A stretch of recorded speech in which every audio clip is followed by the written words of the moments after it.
This is the second Sunday of another very challenging year. Considering our experiences of the past, our success and our failures, I have carefully selected two passages from the Bible that have been read to us. Ecclesiastes chapter 9 verses 11 and 12, 2 Timothy chapter 4 verses 6 to 8. And I have entitled the sharing as a paradigm shift of competition. Because we are still in New Year and we should be reflecting of how do we proceed life and achieve the year. Today, the social structures and the systems of the world, be it politics, be it economy, be it religion, are not in order. Our structures and the systems are not in order because of the competition of dominance. In politics, people are being killed in order to win elections. That is not simply happening in politics. It is a serious theological question for us because it is a distortion of the image of God. And therefore, anything that has to do with life is a serious theological challenge. Professional competition has destroyed many prospective young people. For example, those people who fail in competitive exams have got frustrated, have got discouraged, and they are not able to manage life. What we call anxiety, depression, are being experienced. Some individuals on earth, in the companies, in the government offices, and few even in the churches and institutions, want to be more important than others, more powerful than others, and want to be above others. The simple interest that my opinion should be the final has created uneasiness to many people, has created fear of working together and led to a failure. Nations have been fighting for political and economic dominance, for which several wars have been waged.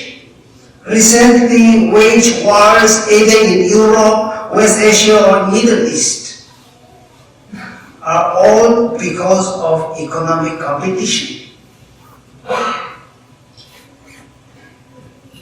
We are competing for the wrong cause.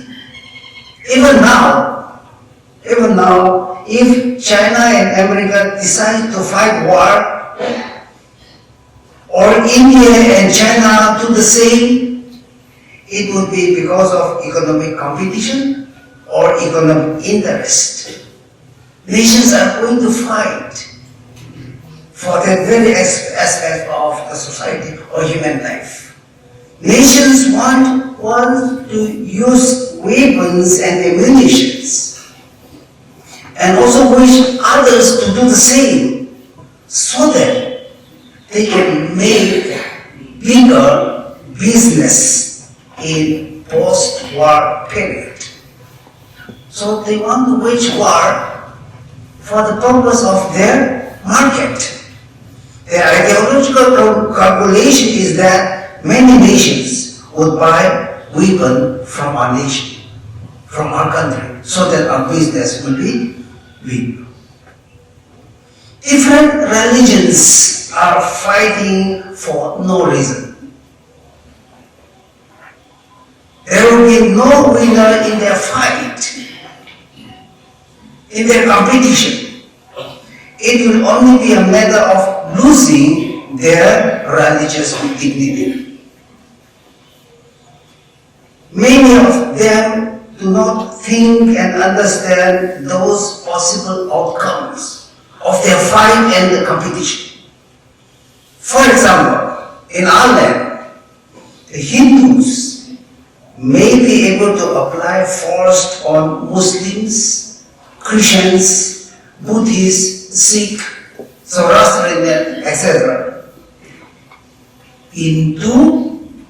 Hinduism, or what they now prefer to be called as Hinduness, and yet they will not get the benefit.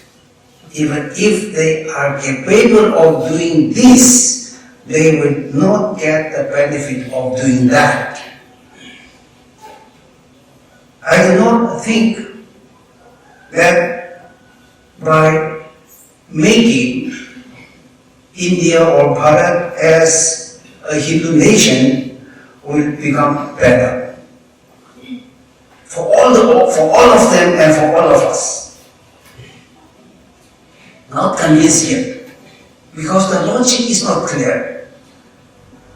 It's not meaningful yet.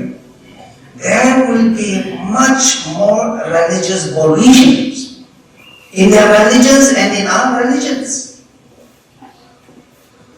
The sanctity of religion will be compromised if all the religious peoples are put together. The sanctity of the religion will be compromised. There will be no Hinduism, there will be no Christian, there will be no Islam as such. We call Union Public Service Commission or a service competition examination, and many people look for it. Yes, few of those who passed UPSC are considered as the winners and the others losers or failures. In our system, when all of you compete, we make only the toppers as the winner. Others who even know better than many of us, many of them are made the losers. That's the problem of our competition. So our interpretation of competition is very destructive. Our definition and interpretation of competition is very destructive. We are not made to understand that we can win against any very few people, but not the other people. Okay? We are not made to understand that we can compete and win very few people, but we cannot win the other people. You are competing with others who are not your classmates, who are not even your friend. And so even if you are topper in the class, you are still a loser because there are many other people who are much and much better than me and you. I will never like any one of us to question the outcome of hard work in our studies, in our ministries. The answer, the reward of hard work can never be questioned because it is always rewarding. Do not even compromise hard work with our identity. We cannot do that. Let people know that you are a hard-working student, a hard-working teacher, a hard-working Christian minister. That should be our identity.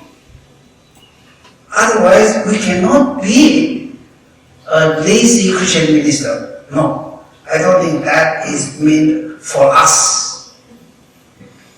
But what I am questioning is that our interpretation, your interpretation, others' interpretation of competition is very narrow, very limited, not constructive and not prospective.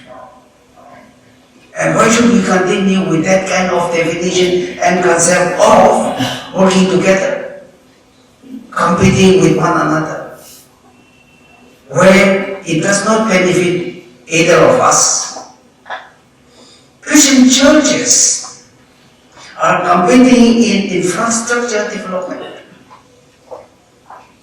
Christian churches are competing in the number of missionaries and evangelists they send out, but never compete in Christian life and even in mission. We are not competing in our Christian life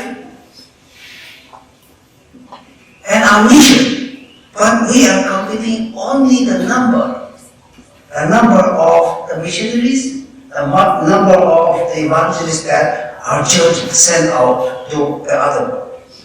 They are not competing against the vision of their local church. That is the reason why we are not making our church successful.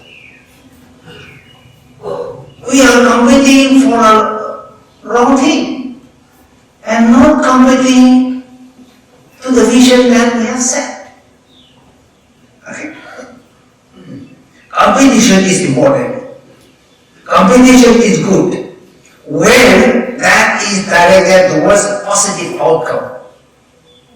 But if it produces educational failure, it produces failures to produce good people for a good society,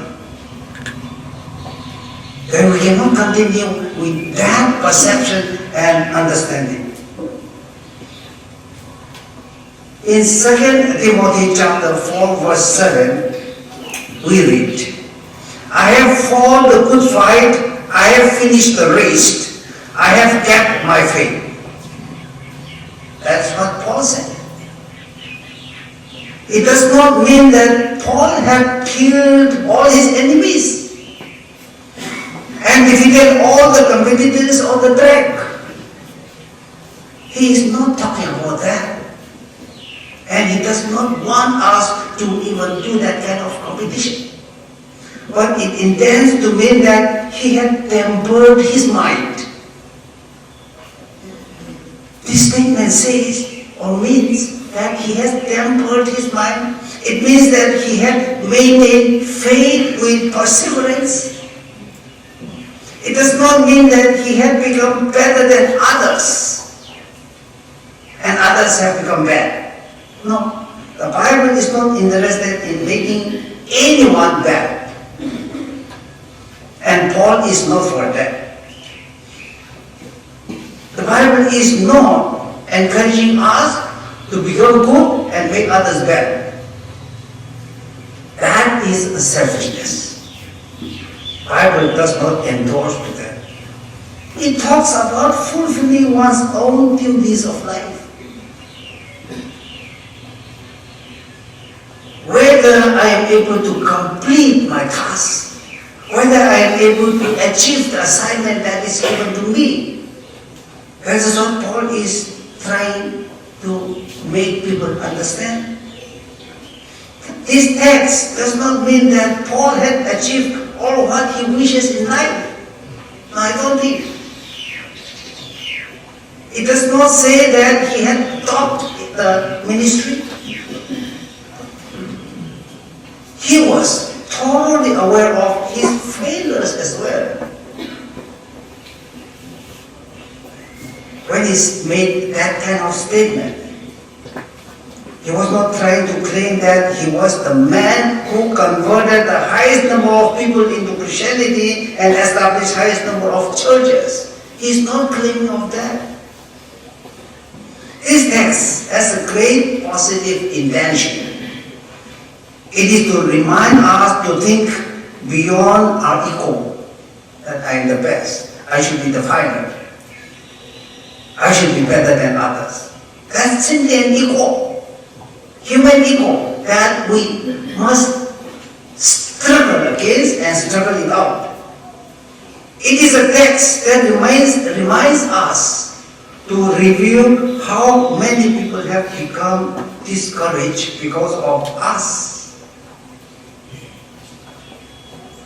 Paul's words, like fighting and finishing, do not implicate that others are weak and bad.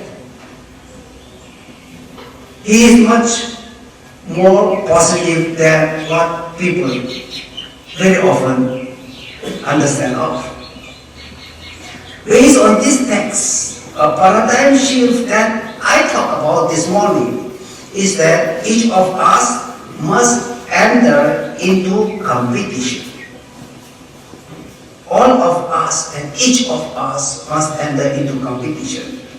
Live a very competitive life, but we must know whom do I compete with.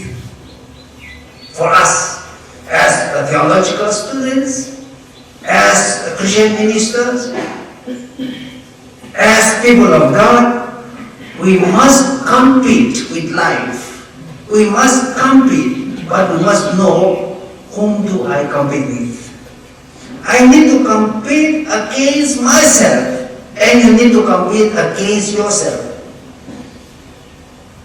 I must compete with my dream and my vision, and not anything else. You don't need to compete with anybody, with anything. Compete with your dream, with your vision. Do not compete with anyone, because that is not the answer. Don't compete with any other human being. That is not going to give us the answer. I may be, as I said earlier, I may be able to win over you, but others will defeat me. And therefore, I do not gain anything. If I defeat someone, then there will be another who will defeat me. Therefore, don't compete with anybody on earth. As a student, for example, you only need to compete with your syllabus. You only need to compete with your syllabus. As office goer, we need to compete with our office duty. As a professional teacher, we need to compete with our own teaching responsibility. If we are able to win against our syllabus, our responsibility, I'm telling you, there is no human being on earth that can defeat you. If you are able to conquer your syllabus, if you are able to conquer and win your responsibility, there's no one who should complain. There's no one who can defeat you. You are going to be the champion. So the vision that we have in life has to be the target of our competition, not my neighbor, not my classmate. My vision of life is the target with whom I compete with. A paradigm shift in religion. We must stop hating others. Religious people must stop hating others. We should compete towards making our religion real and meaningful to us and to others as well. And not against other religions. We don't need to compete with other religions or other religions, because it is not going to give us the answer. Religion is not meant for conflict. Today we experience a lot of those things, conflict in the name of religion or because of religion. No, I think that is questionable. And when there is a conflict in religion or in the name of religion, then that is simply a sign of spiritual death. If people are misunderstanding, people are fighting in the name of religion, that means they don't understand their religion. It is simply a sign that people have not understood the purpose of their religion, our religion. Christians need to seriously rethink in terms of manifesting Christian values. Seriously, we need to rethink, reconsider our vision, our task of manifesting Christian values in our life for the purpose of other people. We need to compete with our local context, but not with other village, other tribe, or other range, other people. We don't need to compete with other church. Right? We don't need to compete with the other range, council, tribal, association churches. We have to compete with our local context. Try to be good without making other people as bad. Let us all be good and never consider that other people with whom we live are bad. Because as long as someone is bad, then you are bad. Okay? Because you are able to think that others are bad. So for me, it is not that others are bad, it is we who are bad. Therefore, there should not be anyone bad. Number of missionaries, number of theological graduates is not the priority. And should not be the priority of our undertaking. But doing the right ministry and the mission is the priority. The protection of the number is not the answer to our church, to our institution, to our ministry. Our mission should not be the first focused on or to the local. Our mission should first focus to the local needs.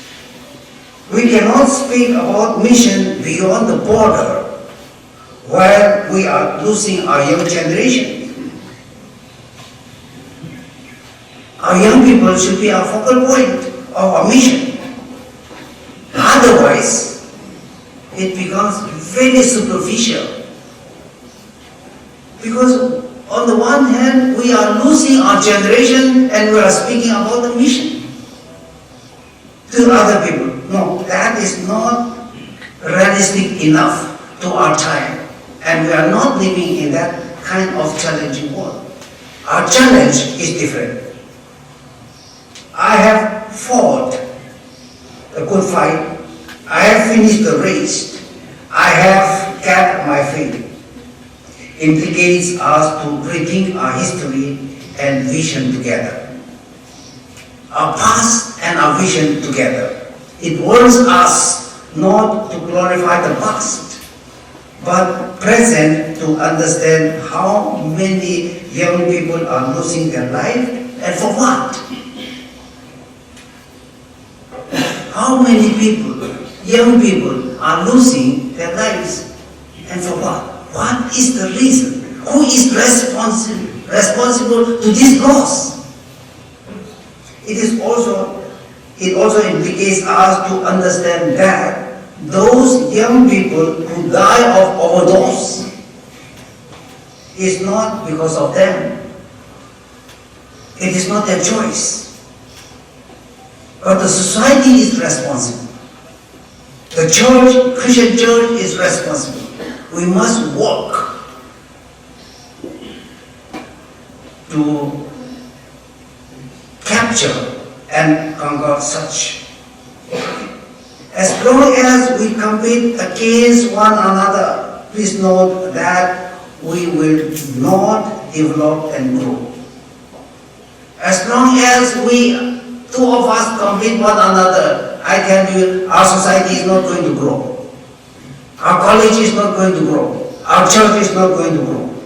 Because we will not be able to understand that there are many people who suffer because of my unfair administration. Our people need to compete with their own politics, their own economy, with their own entrepreneurship, with their own or against their own religiosity, and stop competing against their neighbors and against their classmates. Finish. They should stop competing with next door neighbor. They should stop competing with their classmate. They should stop looking at other ministry. They must first look into their own and understand and compete against their own responsibility. And be a champion of our own dreams. Be a champion of our own responsibilities, of our own duties. Then there is no one who can defeat us. Competition does not need to produce a loser. That's the reason why I say we must live a competitive life. Competition is good. Our competition should never produce losers and great vacuum in the society. Because that is not the answer that we have understood. We have experienced and proved that that is not good. Competition of life should enhance our community living. Our competition should enhance the value and quality of our community living so that we can make our church grow faster and better. So that we can make our institution grow faster and higher and better. The world is waiting. The world is waiting for us to set an example that you are able to conquer your own vision and make your life meaningful and lead other people to that trend and to that path. The world is waiting. Our churches are waiting anxiously for us to come and exemplify that we are competitors against our own responsibility, against our own vision, and take the church forward. Otherwise I say we are just living the past. Otherwise we are not growing. And that experience is enough for us to wake up and live and take another turn. And that is what I'm saying. A paradigm shift in our thinking is what is most important. Otherwise, if the churches are waiting for us, we go there and not able to lead, then we are failures. Correct? None of us should become a failure in the Christian ministry. Because we are not born, we are not trained to be a failure. We should be able to live a successful life and become a leader to whom people look up and follow. May God bless all of us.